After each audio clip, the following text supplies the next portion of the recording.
रहे थे तो उन पे पूर्ण रूप से मिट्टी दिमक जो होता है ना लग चुका था, आंखें खुली थी,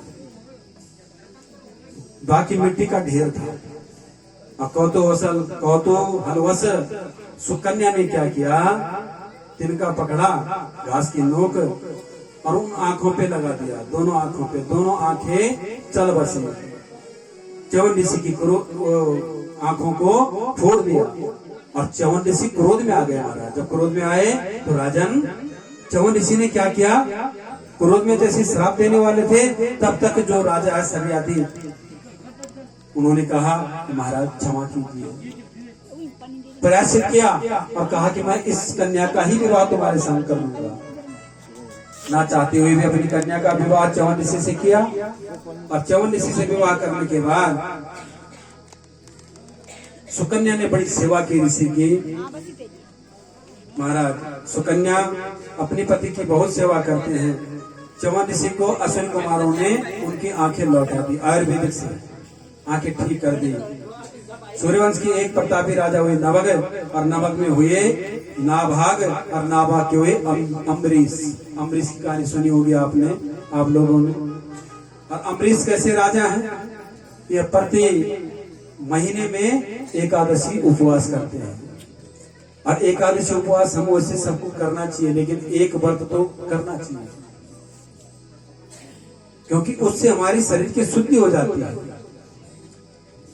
जिस प्रकार से ना महाकारागार जो होते हैं उनमें जितनी भी मशीनें होती हैं उनकी एक उसमें 2-3 दिन की छुट्टी होती है, उनकी सफाई की जाती है, फिर वो सुचारू रूप से चलने लगते हैं। इसी प्रकार से हमारे अंतर में क्या है, कई प्रकार की मशीनें हैं, तो हमको एक दिन उपवास लेना जरूर चाहिए महीने में।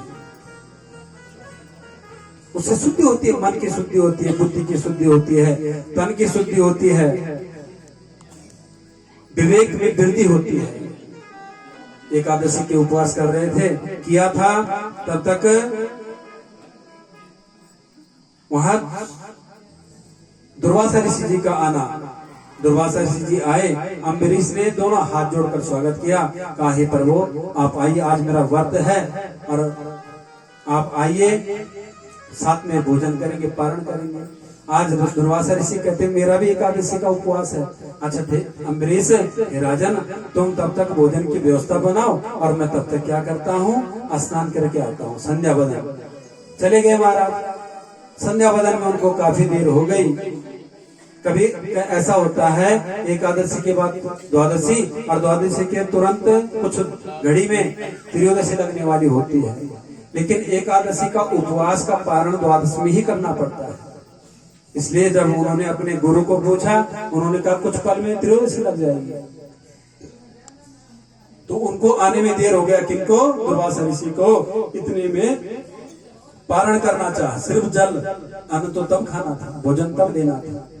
इतने में दुर्वासा ऋषि आए, क्रोधित हो गए, कहा कि अरे राजन मेरा अपमान करते हो, मुझे भोजन पे बुलाते हो और उसके बाद कहते हो, उससे पहले ही तुम पारण करना जा रहे हो।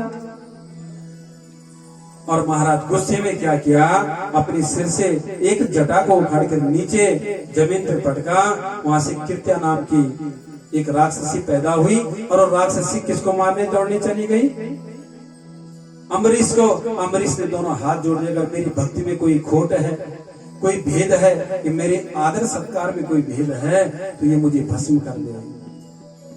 ऐसे कहते ही भगवान का सुदर्शन चक्र चमकते चमकते घूमते घूमते और उस कृत्या नाम के राक्षसी को तो दूर किया ही, और दुर्वासा ऋषि के पीछे पड़ गए। आगे ऋषि, पीछे सुदर्शन चक्र। भगवान ब्रह्मा के पास गए कि पर मुझे बचाओ, ब्रह्मा ने कहा मेरी बस की बात नहीं है भाई, ये तो सुदर्शन चक्र है भगवान नारायण का। शंकर के पास गए, शंकर जी ने कहा मेरी बस की बात नहीं, ये तो सुदर्शन चक्र है। कहा अगर नारायण के पास जा सकते हो तो वही कुछ उपाय करेंगे। नारायण के पास गए, भगवान नारायण कहते हैं कि देखो भक्त, कि मेरी बस की बात भी नहीं है, अहम भक्त पराधीन हाय स्वतंत्र युवा द्विजः साधुभिर्ग्रस्त हृदयो भक्तैर्भक्ता जनप्रियः। मैं तो भक्त के बस में हूँ। भक्तों ने भोग लगाया तो खा लेता हूँ और भक्तों ने भोग नहीं लगाया तो खाली ऐसे भूखा रहता हूँ। इसलिए मेरी बस की बात भी नहीं है। तुम्हें अगर क्षमा करेंगे तो वो भक्त जिनका अपराध किया है अपना। आज वापस गए कौन? दुर्वासा जी। और कहा अम्बरीश। 1 वर्ष बीत चुका था। आज भी पारण करके वहां पे अम्बरीश खड़े हैं। अम्बरीश को देख के दोनों हाथ जोड़ के और वो दुर्वासा ऋषि चरणों में गिर पड़े। और जैसे ही चरणों में गिर पड़े अम्बरीश ने उनको उठाया, अपने अंक में भरा, उनके चरणों को स्पर्श किया। हे प्रभु क्या कर रहे हो? कहा मैंने तुम्हें कष्ट दिया। अहो अनंत दासानां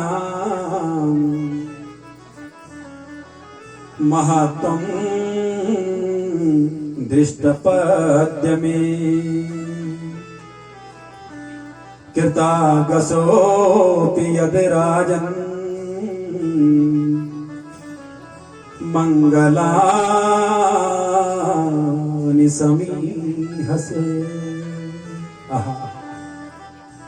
अहो भगवान, आप भगवान के प्रियों में आज मैंने जाना कि भक्त क्या होता है। मैंने तुमको जलाकर भस्म करने का प्रयत्न किया है, मुझे क्षमा करो। आज अम्बरीश ने बड़ा स्वागत किया, पारण किया और भोग लगाया। दुर्वासा जी ने भी, अम्बरीश जी ने भी, और खूब आशीर्वाद देकर अम्बरीश जी को वहां से चले गए। सूर्यवंश के प्रतापी राजाओं में परम यशस्वी युवा नासो राजा हुए। उन्हीं के उनमें सूर्य को लेकर जब सूर्यवंश होता है ना, सूर्यवंश में कभी भी जब कोई भी राजा होता है तो बिना एक एक करके उनको संतान की प्राप्ति नहीं होती। और चंद्रवंश में बिना युद्ध का कोई विवाह नहीं होता। ये परिस्थिति है दोनों वंशों की। महाराज अब यहाँ एक राजा हुए युवा नासवा। उनका कोई पुत्र नहीं था। और वशिष्ठ जी ने कहा कि तुम्हें पुत्र यज्ञ करना होगा, पुत्रेष्ठ यज्ञ। जब यज्ञ किया तो जो चरु बना हुआ था पत्नी के लिए वो राजा ने खा लिया, उसका भोग ले लिया। अब राजा को ही पुत्र की प्राप्ति हो गई है, राजा के गर्भ में। जब वशिष्ठ जी ने ध्यान लगा के देखा तो राजा के गर्भ में शिशु पल रहा है, योनास के। योनास राजा जो है वो बड़े घबरा गए, कहते कि हे गुरुदेव कुछ करो। आखिरकार उनका पेट चीर के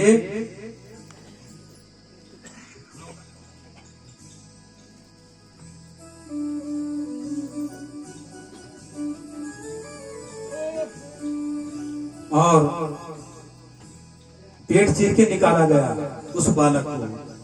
और उस बालक ने दुग्ध का पान किसका किया? इंद्र ने अपनी कलश की उंगली दे दी, इसलिए उनका नाम पड़ा मानधाता।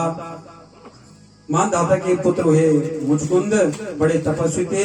भगवान श्री कृष्ण ने मुक्ति दिलाई। और इन्हीं के वंश में आगे चलकर एक विचित्र राजा हुए, बहुक अभिमंत्रित चरु खिलाया। घर में बालक आ गया, लेकिन अन्य रानियों ने ईर्षा द्वेष सहित जहर खिला दिया उस रानी को। अच्छा जहर दिया ना तो पेट में जो शिशु पल रहा था वो जब उनका जन्म हुआ उसका, तो उसके सर पे रखकर घर बाहर निकला। वो घर को अलग करके वशिष्ठ जी ने और उस शिशु का नाम क्या रख दिया? सगर। महाराज सगर की 2 पत्नियां सुमिति, केसनी। केसनी से असमंजस सुमिति ने एक मांस का पिंड पैदा कर दिया। अब वो क्रोधित में उस सुमिति ने क्या किया?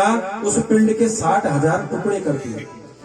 जब 60,000 टुकड़े हो गए तो 60,000 टुकड़ों के बाद वशिष्ठ जी ने देखा कि क्या कर दिया ये। वशिष्ठ जी ने मंत्र द्वारा उन 60,000 जो टुकड़े हैं उनको क्या बना दिया, जीवित कर दिया। वो पुरुष बन गए, 60,000 पुरुष। महाराज सगर आग अश्वमेध यज्ञ कर रहे हैं, तब तक इंद्र आता है और घोड़ा चुरा के ले जाता है। कपिल मुनि आश्रम में जो जहां बैठे गंगा सागर में, उनके आश्रम में बांध देता है। 60,000 पुत्र ढूंढते ढूंढते वो क्या करते हैं, जो समुद्र था ना उनको इतना खो दिया, सागर बना दिया। तब जाके गए कपिल मुनि के आश्रम में, जब देखा घोड़ा बंधा हुआ है, उन्होंने सोचा कपिल देव ने ही चोरी की है। उन्होंने जगाया कपिल देव को, कपिल देव की आंखें खुली और 60,000 पुत्र भस्म हो गए। बोले बांके बिहारी लाल की। इस प्रकार से, और जब भस्म हो गए, असमंजस गए वहां, उन्होंने कहा कैसे मुक्ति मिलेगी। कपिल भगवान कहते हैं, वामन के चरणों से जो गंगा कमंडल में रखी है ना ब्रह्मा जी ने, अगर वो गंगा आ जाए और इनको स्पर्श कर दे, इनकी मुक्ति हो जाएगी। महाराज अंशुमन जो असमंजस के पुत्र हैं, उन्होंने गंगा की प्रार्थना की, आह्वान किया। कई वर्ष बीत गए लेकिन गंगा नहीं आई। फिर पुत्र दिलीप हुए, कई वर्ष तक तपस्या की, तब भी नहीं आई। तब पुत्र फिर भगीरथ हुए और भगीरथ की तपस्या से प्रसन्न होके कुछ शर्तों में गंगा आई। ध्रुवलोक में आई, सप्तऋषि में आई, भगवान शंकर की जटा में आई और फिर जाके धरा पे आई। महाराज आगे आगे भगीरथ और पीछे पीछे गंगा। और जैसे कपिल मुनि आश्रम में गई और जितने भी पुत्र वहां भस्म हो रखे थे, सबका स्पर्श किया और सबके सब दिव्य रूप लेके और सबको मुक्ति मिल गई। बोली बांके बिहारी लाल की, बोली गंगे मैया की। इस प्रकार से गंगा का आना हुआ। महाराज आगे जाके बहुत अज हुए, आज के दशरथ हुए, और इन्हीं दशरथ महाराज के राजपाट में, महल में अब किसका प्राकट्य होगा, मर्यादा पुरुषोत्तम भगवान श्री राम का। महाराज इनकी 3 पत्नियां हैं, सब जानते हो, संक्षेप में चलना पड़ेगा। कौशल्या, कैकेयी और सुमित्रा। लेकिन किसी की भी संतान नहीं है। वशिष्ठ जी ने श्रृंग ऋषि के द्वारा यज्ञ करवाया, पुत्रेष्ट यज्ञ। जो चरु निकले, अग्निदेव खुद प्रकट हुए और चरु जो दिया वो अपनी रानियों को दशरथ जी ने दिया। इसी में कौशल्या के ने आधा भाग किसको दिया, सुमित्रा को। तो उनके 2 पुत्र हुए और एक पुत्र कौशल्या के गर्भ से राम के स्वरूप माने प्राकट्य जो अवतार, और कैकेयी से भरतलाल। अब देखो महाराज, जब पुत्र यज्ञ हो गया तो तीनों रानियां क्या हैं, अब उनके पुत्र होने हैं। नौमी तिथि मधु मास पुनीता, नौमी तिथि मधु मास पुनीता, नौमी तिथि मधु मास पुनीता, नौमी तिथि मधु मास पुनीता, शुक्ल पक्ष अभिजित हरि पीता, शुक्ल पक्ष अभिजित हरि पीता, शुक्ल पक्ष अभिजित हरि पीता, शुक्ल पक्ष अभिजित हरि पीता। बोली श्रीमद् भागवत महापुराण की जय। चैत्र मास के शुक्ल पक्ष, जिसको हम अब चैत्र मास में जैसे हमारा संवत्सर चेंज होता है ना, परिवर्तन होता है नया, उस समय भगवान का प्राकट्य हो रखा है। रामनवमी, नवमी तिथि अभिजीत मुहूर्त, दिन के ठीक 12 बजे और भगवान श्री राघेंद्र जी का प्राकट्य हो गया। कहाँ, कौशल्य के कक्ष में। और भगवान कैसे आ गए, धनुष बाण, पूर्ण शरीर सहित 4 भुजाएं। कौशल्या ने आंखें खोली, किसी को पता नहीं है, सिर्फ कौशल्या जानती है। बाकी सब इंतजार कर रहे हैं बाहर, दरवाजा ढका हुआ है। कहते हैं, कि माँ दरवाजा खोलो, सब प्रतीक्षा कर रहे हैं कि मेरे दर्शन कब होंगे। कौशल्या ने आंखें खोली तो पहले तो आंखें नहीं खोल पाई, इतनी चमक, इतना प्रकाश तेज। हाथ जोड़े, हे प्रभु मैंने तुम्हें पुत्र प्राप्ति के लिए बोला था, तुम तो पिताजी बन के आ गए।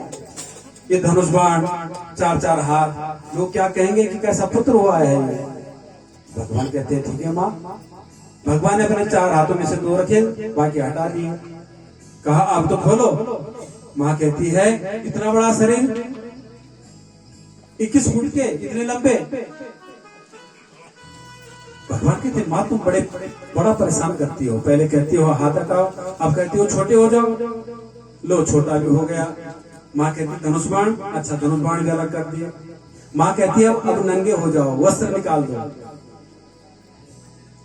भगवान कहते हैं अब वस्त्र निकाल दो। कहती हो पहले हाथ हटाओ, छोटे हो जाओ, धनुष बाण अलग कर दो, और अब कह रहे हो निर्वस्त्र हो जाओ। कहते तो बच्चा निर्वस्त्री तो पैदा होता है ना, बाहर जो देखेंगे क्या बोलेंगे अयोध्यावासी। भगवान ने अपना वस्त्र भी त्याग दिया।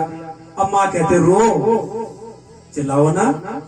अरे भगवान अब रोने लगे वाव वाव करके, और जैसे वाव वाव की आवाज आई तो दरवाजा खुला। सबने भगवान का स्तवन किया। देवों ने चारण, यक्ष, गंधर्व सब पुष्पों की वृष्टि कर रहे हैं। वहां के कई के भरत लाल हो गए, और वहां सुमित्रा के 2 पुत्र हो गए महाराज। दशरथ जी को पता चला, दशरथ जी ने खूब ढिंडोरा पिटवा दिया। ढिंडोरा किसको कहते हैं? एक वाद्य यंत्र होता है ताशा, उसको बजाया जाता है, उसी का नाम ढिंडोरा है। बोले लोग ढिंडोरा पिटा जाएगा। ढिंडोरा माने एक वाद्य यंत्र, बजे जान लो। सबको पता हो गया कि आज महाराज दशरथ के घर में, महल में 4 पुत्रों की प्राप्ति होगी भगवान महाराज दशरथ को। आज अयोध्यावासी बड़े खुश हैं, और उन्होंने भगवान का स्तवन किया। सशंख चक्रम सकिरीट कुंडलम सपीत वस्त्रम सरसीरुहे क्षणम सहारे वक्षस्थल कौस्तुभम श्रियम नमामि विष्णु शिरसा चतुर्भुजम। ये भगवान के दर्शन किसने किए थे? कौशल्या ने। और अब गांव वाले जो हैं अयोध्यावासी कैसे दर्शन कर रहे हैं? शिशु के रूप में। महाराज आज जब जन्म हुआ ना, तो सूर्य जो है आगे लग गए, और चंद्रमा पीछे कह रहे कि मुझे भी तो देखने दो भगवान को भाई। सूर्य कहते हैं कि तुम्हारी बारी नहीं है, भगवान का जो पराकट्टे हो रखा है सूर्य वंश में हो रखा है, इसलिए अभी रुको। भगवान कहते हैं अरे चंद्र दुखी मत हो, सूर्य वंश में इस बार हूं, अगले वंश में चंद्र वंश में आऊंगा, और तभी भी दुखी की कोई बात नहीं है। जब मेरा नाम करण होगा ना, तो मेरे नाम के पीछे मैं चंद्र लगाऊंगा, इससे तुम्हारा नाम दिया जाएगा। श्री रामचंद्र के पालो भज मन हरण भवदारुण नवगंज लोचन गंज मुख कर गंज भद गंगारुणम गंधर्पगणित अमित छवि सुंदरम पटपीत मानव तड़े सुनामी जनक सुतारम श्री राम श्री राम जय राम। इस प्रकार से स्तुति की भगवान की सबने, और भगवान का विग्रह जो है सबने देखा, भगवान का शिशु स्वरूप। महाराज अब जब यहाँ पे खूब लहरी चल रही थी स्तुति की, तो अब वशिष्ठ जी को बुला दिया गया कि हमारे पुत्रों के नामकरण करो। आदरणीय वशिष्ठ जी वहां पहुंचे, और सबको क्या कर रहे हैं कि यहाँ आज साक्षात 4 अवतार है भगवान के यहाँ अयोध्या में। जो आनंद सिंधु सुखी राशि सी करते तैर लोक सुपासी सो सुख धाम राम अस नामा अखिल लोकदायक विश्रामा विश्व भरण पोषण कर जोई ताकर नाम भरत अस होई जाके सुमिरन तेर पुनासा नाम शत्रुघ्न वेद प्रकाशा। 3 पुत्रों का नामकरण कर दिया। आनंद सिंधु सुखी राशि जो है ना, इनका नाम राम है ये महाराज। और जो ये सुखधाम जो सबका विश्व भरण करेंगे, इनका नाम भरतलाल है। और जो शत्रुओं को नाश करेंगे, इनका नाम शत्रुघ्न है। राम जी कौन? नारायण के अवतार। भरत जी कौन? विष्णु के अवतार। और शत्रुघ्न कौन? शंकर जी के अवतार। आप कहते हैं लक्ष्मण जो सुमित्रा के बड़े पुत्र हैं, लक्षण धाम सुराम प्रिया सकल जगत आधार गुरु वशिष्ठ देहि राख्यो लक्ष्मण नाम उधार। लक्ष्मण नाम इनका रहेगा। क्यों? जो लक्ष्य को प्राप्त करेंगे, अपने लक्ष्य पे चलेंगे, डगमगाए नहीं। जो भगवान राम की सेवा करेंगे, इनका नाम क्या है? लखन लाल। बोलिए राम लल्ला की, भरत लाल की जय, लखन लाल की, जय, श्री शत्रुघ्न लाल की। इस प्रकार से नामकरण कर दिया महाराज। अब जैसे बड़े हुए, तब तक विश्वामित्र जी आ गए। विश्वामित्र कहते कि हम संतों को कोई तपस्या नहीं करने देता, इसलिए हे भगवान, मुझे ये राम लक्ष्मण जो ये बालक है ना, इनको मुझे सौंप दो। दशरथ पहले मना करते हैं, लेकिन वशिष्ठ ऋषि जब बोलते हैं तो विश्वामित्र को दे देते हैं। राम लक्ष्मण विश्वामित्र जी के साथ वन में चले जाते हैं। सबसे पहले सामना होता है ताड़का का। सबने सुनी है ये कथाएं, क्योंकि हमें अभी कहाँ चलना है? गोविंद के प्राकट्य पर।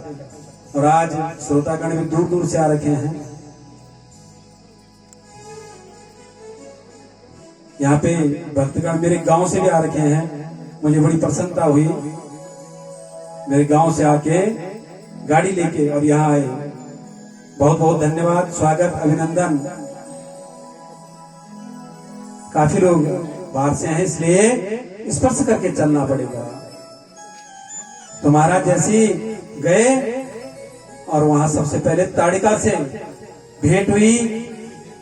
बस विश्वामित्र की आज्ञा से ताड़िका को भी उद्धार कर दिया। मारिस्वा अनेक प्रकार के दैत्यों से वहां मिलन हुआ। सबका उद्धार करते करते भगवान बढ़ रहे हैं। पता चला कि जनक राज वहां स्वयंवर रचा रहे हैं। विश्वामित्र की पर्ण कुटिया में एक संदेश आता है, उस पत्र को लेकर राम लक्ष्मण भी वहां चले जाते हैं।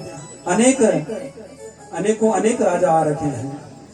वहां पे एक धनुष रखा गया है, जो माँ सीता, जनक की जो पुत्री है, उनका नाम क्या है? सीता। 4 पुत्रियां हैं, सीता, उर्मिला, मांडवी और श्रुतकीर्ति। ये 4 कन्या हैं। स्वयंवर सीता जी का रचाया गया, क्योंकि सीता जब छोटी थी तो उन्होंने उस धनुष को उठा के रख दिया था। जो जनक जी महाराज जी को धनुष भगवान शंकर ने दिया था, और कहा था कि जो इसको उठाएगा वो कोई साधारण जीवन नहीं है उसका। इसलिए स्वयंवर रचा कि जो इस धनुष पे प्रत्यंचा चढ़ा दे, उसके साथ मैं अपनी पुत्री का विवाह करूंगा। स्वयंवर मैंने कहा, किसी ने धनुष को हिला भी नहीं, छू तक नहीं पाए। और भगवान श्री राम आज्ञा मांगते विश्वामित्र से, और विश्वामित्र से आज्ञा मांगते ही, और जैसे जाते धनुष को पकड़ते ही प्रत्यंचा चढ़ाने गए, इतने में जितने में पलक गिरती है, इतने में धनुष टूट के 3 टुकड़ों में बिखर गया। बोलिए मर्यादा पुरुषोत्तम श्री रामचंद्र की जय हो। महाराज खुशी का ठिकाना नहीं जनक महाराज का। पहले दुखी हुए कि कोई भी प्रत्यंचा नहीं चढ़ा पा रहा, और राम जी ने आज्ञा लेकर ये काम कर दिखा दिया। आज माँ भगवती ने स्वयंवर में वरमाला किसको दे दी? श्री रामचंद्र जी को। महाराज अब एक संदेशार दशरथ जी को पहुंचा दिया गया कि मैं प्रसन्न हूं आपके पुत्रों से और मैं अपनी चारों पुत्रियों का विवाह करना चाहता हूं, आप बारात लेके आइए। अच्छा, बारात लेके आए दशरथ, भरत लाल, शत्रुघ्न लाल सब आ गए। तो वहां पे जब स्वयंवर था तो वरमाला तो राम जी को पहना गई थी और बाकी विवाह की जो रीति है, संस्कार हैं, वो पूर्ण रूप से चारों बहनों के और चारों भाई के साथ एक साथ हुई। सबका विवाह, राम जी का विवाह सीता जी के साथ, श्री भरत जी का विवाह मांडवी के साथ, श्री लक्ष्मण जी का विवाह उर्मिला जी के साथ और श्री शत्रुघ्न जी का विवाह सुतकीर्ति के साथ। बारात जैसे अयोध्या गई। आज दशरथ जी ने कह दिया कि मैं अब राजपाट छोड़ना चाहता हूँ। कल प्रातः काल सुबह श्री राम को अभिषेक करके राज्याभिषेक कर दिया जाए। तब तक मथुरा की कई को क्या कर देती है, भड़का देती है। 2 वर मांगे थे, एक वर से राजा भरत को राज और दूसरे वर से क्या मांगा कि कहीं ने वनवास। 14 वर्षों तक वनवास चले गए। कौन? राम जी। संग में लक्ष्मण भी गए, सीता भी गई। दशरथ जी यहाँ रोते रोते जिन्होंने प्राण त्याग दिए, भरत भी गए मनाने के लिए, वापस करने के लिए राम जी को लेकर नहीं आए। तब तक जब तक 14 वर्ष तक वनवास में राम लक्ष्मण सीता थी ना, तो अयोध्या में किसी ने भी दीपक नहीं जलाया, किसी ने अपने चरणों में पादुकाएं नहीं पहनी, नंगे पांव चलते थे। किसी भी कन्या पुरुष का विवाह नहीं हुआ, क्योंकि कहा कि हमारे प्रभु संकट में है। महाराज जिस प्रकार से जब 14 वर्ष बीत गए तो वहां 14 वर्ष से पूर्व पहले सीता का हरण कौन कर देता है? रावण। कई संकट, कई दुख उठाने पड़ते हैं भगवान राम को। फिर भगवान बजरंगबली की सहायता से, वानरों की सहायता से, वानर सेना, सुग्रीव सेना, बालिका भी उद्धार किया, खरदूषण का उद्धार किया, मेघनाथ कुंभकर्ण का उद्धार किया, अनेकों अनेक जितने भी दैत्य राक्षस थे सबको उद्धार करते हुए। और आज भगवान ने क्या किया? लंका पर चढ़ाई करके हनुमान जी की सहायता से और रावण का भी उद्धार किया।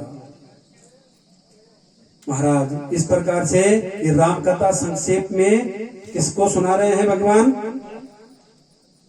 गुरु मुनि सुखदेव राजा परीक्षित को। बोली मर्यादा पुरुषोत्तम भगवान श्री राम की, श्री लखन जति की, भरत लाल की, श्री शत्रुघ्न लाल की, जगत जननी सीता माता की, पवन सुत हनुमान की, जय जय श्री राधे श्याम।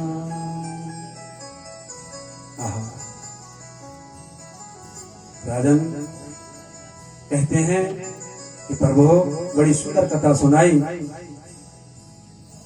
भगवान का जो हमने दर्शन किया, आपकी मुख से जो ये अमृतमयी धारा जो बह रही है, कथा धारा, इसी से मैंने भगवान राम के भी दर्शन कर दिए। इसलिए कहते हैं कि अपने मन को लगाओ, ये जीवन नहीं तो क्या चला जाएगा? व्यर्थ चला जाएगा। रे मन मूरख कब तक जग में जीवन व्यर्थ गवाएगा। रे मन मूर्ख कब तक जग में जीवन व्यर्थ गवाएगा। स्मरण करो ईश्वर का। रे मन मूर्ख कब तक जग में जीवन व्यर्थ गवाएगा। रे मन मूर्ख कब तक जग में जीवन व्यर्थ गवाएगा। रे मन मूर्ख कब तक जग में जीवन व्यर्थ गवाएगा। रे मन मूर्ख कब तक जीवन गवाएगा।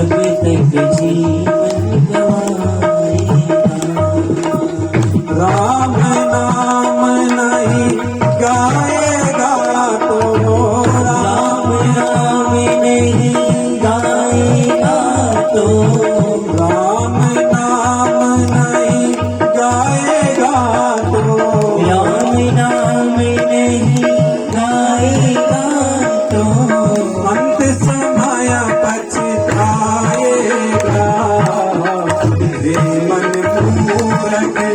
कब तक जगेंगे जीवन व्यर्थ गवा